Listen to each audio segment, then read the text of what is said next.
Hello and welcome back to another OMNIHEROES video. In this video we're just going to go through the Relic Zephyr Spear. Now there are a couple of ways to obtain this, all of which are difficult and rely on you effectively spending money to obtain. So the first way will be up in the top right. So as you can see, we've got an Oath recall on at the moment. However, at some point over the next couple of weeks, there will be a... That was me. Got to get that grinding. So there will be an event. It's called Mystic Forge. If you are going to spend any money on the game and any money on relics, I would suggest the first place that you do go is to the Mystic Forge, and you do summon exclusively on the spear. And the reason that I say that is because if you do 25 summons, you will get a single copy of the new relic as well. So if we scroll all the way down, my relics down here, as you can see, for the previous season I picked up a copy of Chest, I've picked up a copy of Blades, and I've picked up a copy of the Demon Blade Whip as well, using that method to get the 1-star copy of those relics when they are included as part of the rebate. It used to be you needed to spend or you need to summon 90 times, which is pretty much impossible for everybody who doesn't spend 100, 200, 300 pounds on a relic, and you just want to spend, say, a tenner here or there. That is, for me, that's acceptable. Every month you'll spend £10 to get a copy of the spear and also to get a copy of the new relic. For me, again, that's acceptable. Now there are other ways as well. Again, in the events, if you summon via the Fortune's Tower, which is the pyramid shape, you get your keys to unlock each different section, and you need to get to the end of round 3 in order to achieve that. Now within season 4 they have included other ways of obtaining legendary relics. So if we go into Rift Odyssey, I go into rewards and we go on Hell. So as you can see, you can get 15 shards. It does not include spear, but there are very, very good relics in here. So if you can get to floor 15 or further in this hell difficulty, I suspect it's going to be absolutely mental in this difficulty, and you're going to need every single resource you can in order to get there. But I've been wrong before. Getting to the end of Nightmare, that was relatively tough. And to beat the final boss, you would need a copy of the new unit, the free-to-play unit, in order to get that. But I do digress. The only other place that I know of is going to your artifacts, and then if we go into, where's the reward?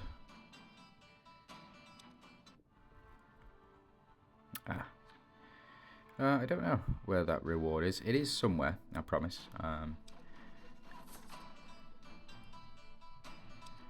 It's in this one. No, it is not. There is a reward for getting your level up to 100 and... getting your level up to 40. Here we go. Yeah, so let's have a look at your rewards. So the higher your level, the more of these relic shards you're going to get. You can get up to 200 legendary relic shard chests in order to, at the end of the season, if your level is high enough. And I suspect it should be, as long as you're participating sort of on a daily basis, you'll be able to get those rewards as well. So they are introducing more and more ways to obtain these legendary relics, because they are very, very important in team building, in power level, and in progression as well. But what I want to do is just go through the spear, because for me it is probably the most important relic that you can obtain. So Zephyr Spear here, it's first one. It's just a relic damage, so 170% relic damage plus 74,000 for me, and it does go up to the maximum of 184%. Plus 1.733 million, effectively, additional damage that's done on impact. Now, that's not where the true strength of the relic lies. It does in this bit here. So, casting Zephyr Spear increase the attack of all allies by 10% for 2 rounds and restores 100 relic energy. And when you get it up to 5 stars, that goes up to 30% as well. And respectively, at 9 stars, the relic cost is reduced by 20. So this second passive, the Cyclone Blessing, that is one of the most important impactful parts of this Relic's kit, the increase in attack, as well as giving you 100 relic energy for you to cast your next relic. I'll show that off in just a little sec.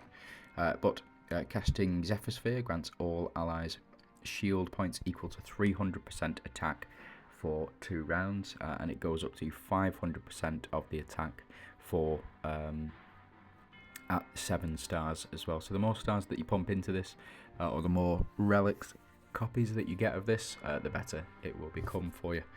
Now, the link skill, this is it's a bit redundant because you're never going to be running Elysium, but you will be running Ariana.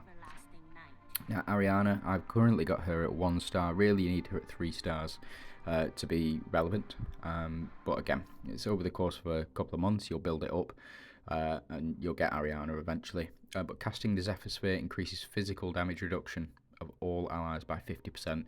That is massive, especially when the best unit in the game, Eudora, does physical damage. Let me just show you. If I go to Eudora here,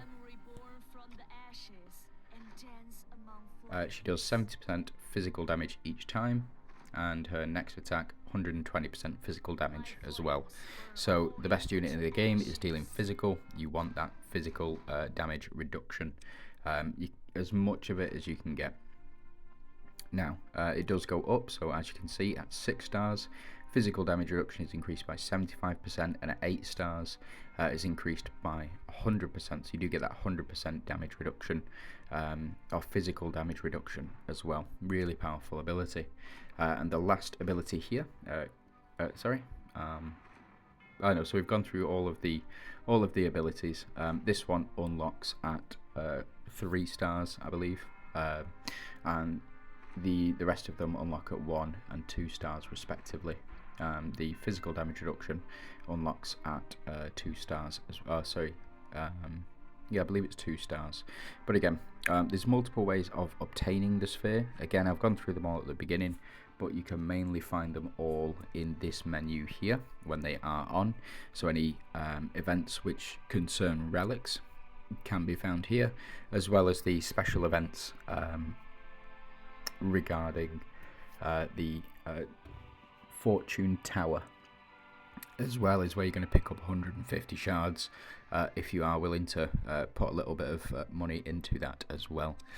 So let's go ahead and see if it's all worth it. So this is the standard testing phase that I use, is stage 300, and I use the Dawnbringer's synergy here. Now the key is to not include the Dawnbringers. So the Zephyr Sphere has 2 primary teams. The 2 primary teams are Glorians, as you all know. Glorians, very powerful synergy, and Avengers, also very powerful synergy. Glorians being, in my opinion, better than Avengers, but in recent times, I would say Avengers has gotten much stronger with the introduction of Mavis and with the introduction of Narissa as well. Complements the team very well. But let's start out on Glorians. So what I'm going to do is just show a typical Glorian setup. So it would be something along the lines of this. And if you do have an Ariana, you might either replace your Talinas with Ariana, or Lily and Leah with Ariana, and you would potentially have Audrey in there, something like this. Might be a very powerful synergy, or just something like this, and then have an Atrops in there as well for the additional attack increase and striker synergy. So that's 4 striker synergies, and Ariana, she's going to be doing massive damage. But I'll go with the typical strikers, typical setup for now. Lily and Leah, Gloria, Nawi, Seraphina. We're going to move Lily and Leah to the front, Talinas to the back, Gloria over here as well. We'll add in Spear, we're going to add in Shield, and we'll add in the Hand of Tyr. So this is a setup that I would use. The reason that I've got Nawi on the front, it seems a bit weird to have Nawi on the front, but the reason that I've got Nawi on the front is because of Gloria's passive. So if we have a look at Gloria, until sin is redeemed, dreams elude my peace. When Gloria is deployed, every 1 stack of buff gained by our allies will additionally increase target's max HP by 10%, and also, when Gloria is alive, she reduces all enemies' damage dealt to frontline allies by 50%. As you can see, in combination with Ariana, giving physical damage reduction as well, it can be very, very tough to get through that team. But for now, this is the team that we're going to run. Just like I said, a very basic, I'd say, a standard Glorians setup. If you don't have some of these units, like you don't have Seraphina or you don't have Gloria, you can replace them with other units within the Glorian synergy. But it's entirely how your box is dependent. So we see the Relic trigger. So the Relic will go off. It'll give us our 100 energy, and we'll see our second Relic go off now as well. Now we don't get an increase to Relic damage, so we do need to do sort of 10 hits on our enemies. As you can see, Relic's up to 15 already, which is very good. And the reason that I've got shield follow-up as well is just to increase the shields and HP of our frontline enemies as well. So something that you might want to consider is taking out Seraphina of this team, and if you do have a 3-star Audrey, you can put Audrey in as well. As you can see, Spear really does help us to achieve where we need to be. We do get the stuns off, we get the increased attack as well as the damage reduction as well.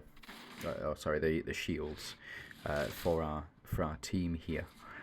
Now it works really, really well with Audrey, and I'll show you that coming up next.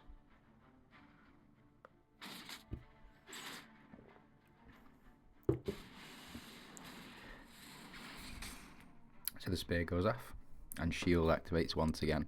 The only other relic that does that or that triggers that ability of the 100 relic energy would be the new chest from last season. And the new chest, for me, it's not as good as Spear, and the reason for that is it relies on the opponents having relics as well. I won't go into it now. I'll do a separate video on it when I do have the star level for it. Unfortunately, I've only got it at 1 star at the moment, so I'm not able to really showcase it, which is why I've not done a lot of the relics here, but able to get Spear up to 4 stars, which I believe is a respectable number for a showcase. It's got all the abilities active, and the first ability, the first level, level 2 in its first ability as well. So Spear, what do I think of it? I think it's absolutely fantastic. I think it is the best relic in the game, and the utility that it does provide, even at 1 copy.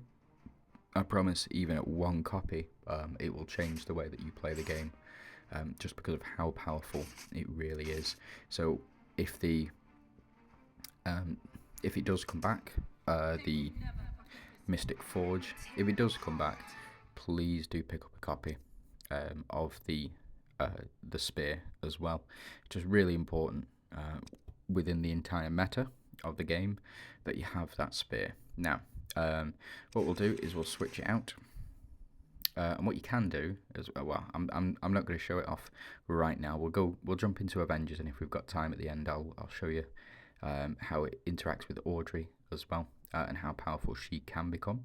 Again, I still say that Audrey is the most powerful unit, if, and this is a big if Seraphina wasn't in the game. But Seraphina is in the game, her exclusives do exist, and so Audrey then becomes redundant and dies just as quickly as any other unit. But the setup that I'm going to use for Avengers, if you do want more power, so I'll show you very quickly, but for Avengers specifically, I'm going to use the Sphere, and then I'll use the Hand of Tyr again. This is the setup that I have been running for Avengers in PvP. So you've got Mavis at the front, who for me is currently at 12 stars and has her exclusive runes unlocked. Her exclusive runes really are worth investing in. They do provide so much impact. Upon death, grants the ally with the lowest HP 20% chance to trigger Blessing each time they're attacked by an active skill next round, and if she's dying quite consistently, then you're going to get that trigger quite a bit as well.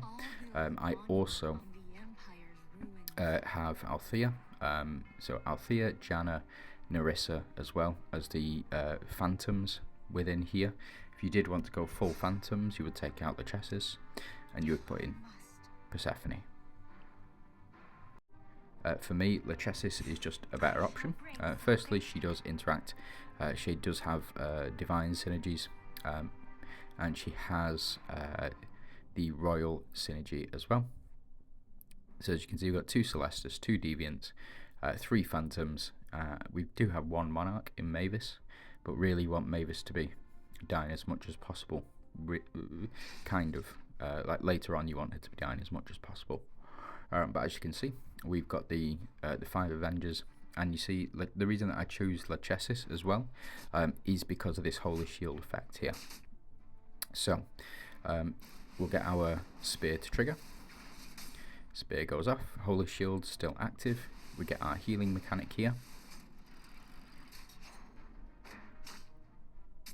As you can see, the backline is still full of Holy Shield and still full of buffs. Nerissa may potentially be able to take out the Holy Shield, but didn't get everybody. Lachesis will guarantee. So as you can see, all buffs have been removed. That is so powerful in PvP, against Glorians, against Avengers, against Valenters, against Dooms. It's just such a powerful ability, being able to remove all the buffs, all these starting buffs. It gives you a chance where otherwise you might not. But as you can see, able to get through to the Hand of Tyr pretty quickly here and reset our cooldown. So we do need to wait until we can get up to 30 here. So Mavis triggering, and Mavis triggering again. So as you can see, doing massive amounts of damage when Mavis does die, and then Nerissa to follow up. So as you can see, Mavis going down again. She's just taking all that health off all of the enemies as well. So that's the strategy, is effectively have Mavis die as many times as we possibly can. The reason that I choose Althea over Sal is firstly the Phantom synergy. Really powerful effect, especially when you've got Mavis dying quite frequently. Eventually she will stop coming back, so maybe in a sec we'll see that. But every time a summoned unit dies as well, Nerissa will get stronger. But the reason that I've got Althea in there is because of her passive ability, in that the Avengers, we don't get these little gravestones. We do just come straight back, which for me is such a powerful ability. So as you can see, Nerissa triggering off here. We've had our double activation, and we are immune sort of to physical damage for 50%, which is a very powerful ability. And Janna here doing respectable damage compared to Nerissa, who needs those summons to die in order for us to increase her attack as well.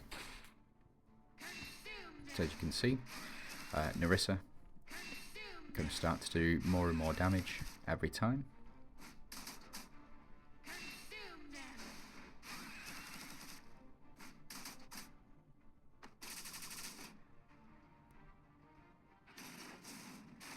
Hand of Tyr popping off again, and then we do get our relic triggers right away because we have built up enough over the course of waiting for this cooldown to be reset. And we get our buffs in here as well.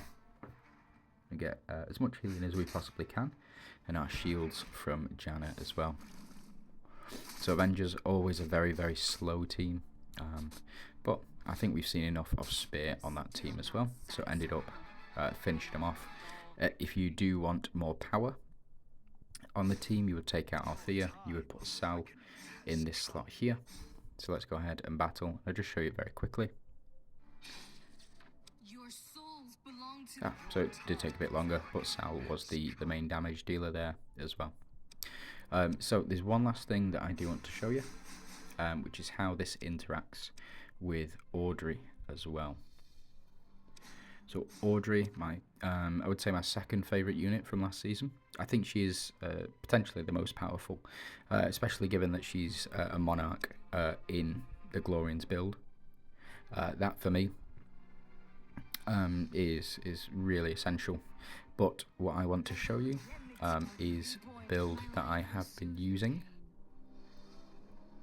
in PvP. Sort of the normal standard PvP is this build right here, and I'll show you why. The only problem that I have, or that I can encounter, is having an opposing Seraphina on the enemy team, because they just go under shields, and again it makes Audrey redundant. But I'll just show you now. So no Nawi proc, that is actually quite good for us. So we'll get our shields from here, so max HP goes up, shield triggers as well, so our shield relic. And what Audrey does is every time she gets shield, she will then dish it out to the rest of the team, and every time one of our team receives any amount of healing, she will get 25% of that healing as well. And when she receives healing, she also increases her attack. I think she is a very well designed unit. I do enjoy her very much. So as you can see, the only problem that I found with Audrey is if she misses, then she doesn't take away any shields. But it can be very effective. So as you can see, we've got 4 strikers on this team, and that shield just absorbed the entirety of Themis's attack. As you can see, they're not doing small amounts of damage. They are doing very large amounts of damage here. Unfortunately, able to take out those 3. So these are the problem 3 on this particular mission. Fortunately, we still get the damage reduction, even though our Gloria has been removed. So we get our spear again, we'll get our attack buffs, and we will get our shields.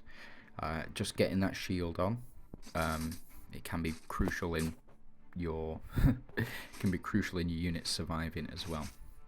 Blessings really do help. Fortunately, taking out Themis here, but the reason that we're able to survive for so long is because of our shield stealing and our shield distribution as well.